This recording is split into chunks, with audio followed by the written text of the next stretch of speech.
আমি বাথরুমে উঠছি, দেই দরজা খোলা। তারপরে ও করছিল যে আপা আমার অনেক কষ্ট হচ্ছে। আমি ভাবছি পোলার পর পড়ে রয়েছে, এর জন্য ওর ওরম লাগতেছে। আমি বলছি তুই ঘুমাই পড়। সকালেও করছে আমার সাথে, তাও এরম করছে। ভাই দরজা খুলে দিছে, কিন্তু ভাই ওসে কিছু কই নেই। অনেক কথা কথি পারতেছি না, অনেক কষ্ট হচ্ছে। আমি বুঝতেছি, আমি যে মাকে কাছে ফোন দেবো, ফোন টোন কেউ কিছু দিতে দিই নেই।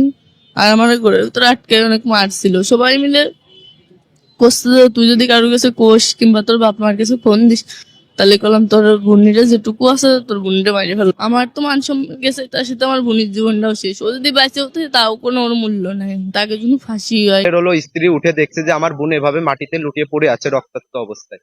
তাকে পেয়ে তার বউ হলো চিৎকার মারছে, ছেলের বউ চিৎকার মারলে ওই সেই ছেলেই তাকে হলো আবার মারধর শুরু করছে যে তুই চিৎকার করছিস কেন। বাচ্চাটার সাথে যে ঘটনাটা ঘটেছে, এ এলাকাবাসী হিসেবে আমরা পুরোভাবে ভালো করে শাস্তি চাই।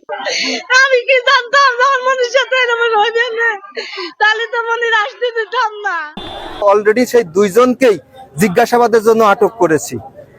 আমরা আমাদের পদক্ষেপ 100% গ্রহণ করেছি। আজকে জুম্মার নামাজের পরে হঠাৎ করে কিছু উচ্ছৃঙ্খল লোক আমাদের এই থানা ঘেরাও করে।